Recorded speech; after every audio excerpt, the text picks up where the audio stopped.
Hi friends, we are going to discuss what need to be done with the policy when the worker agree on the details.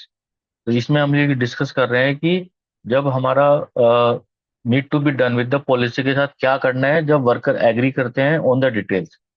जब वर्करों के साथ हमने जब कोई भी पॉलिसी को हम लोग पहले ड्राफ्ट पॉलिसी मैनेजमेंट बनाते हैं और वो वर्कर्स को अपलोड की जाती है इंटरनेट पे या वर्कर रिप्रेजेंटेटिव्स के साथ में बैठ के डिस्कस किया जाता है यूनियन मेंबर्स के साथ में related to health and safety policy.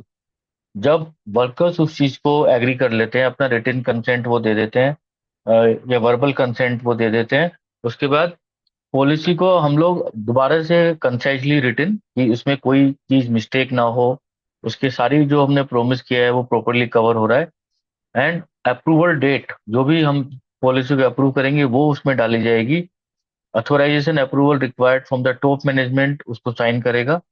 Signature will be required from the top management. उसके बाद पॉलिसी डिस्प्ले की जाएगी at the notice board, at the different places, and it will be communicated to all the workers. क्योंकि worker ने consent दिया है तो we need to communicate. Communicate करने के लिए आगे वीडियो है, बहुत सारे मेथड है communicate, verbal, written, graphic method है, उससे कम्युनिकेट करेंगे।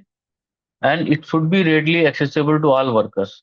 रेडली एक्सेसिबल करवाई जाएगी, लाइक नोटिस बोर्ड पे, कंपनी के इंटरनेट पे, या रिसेप्शन एरिया में, या जो जो भी हमारे ट्रेनिंग सेशंस के दौरान हम लोग सेफ्टी पॉलिसी को बताएंगे।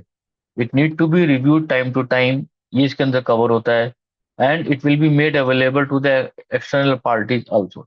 यस, कि ताकि एक्सटर्नल पार्टीज भी जो जैसे लीगल अथॉरिटी है, कॉम्पिटेंट अथॉरिटी है, इंश्योरेंस अथॉरिटी है, उनको भी ये पॉलिसी आगे मिल सके, ताकि वो लोग भी जो पॉलिसी में लिखा हुआ है उसको अंडरस्टैंड कर सके और देख सके कि ये कंपनी कितना पॉलिसी को इम्प्लीमेंट कर रही है।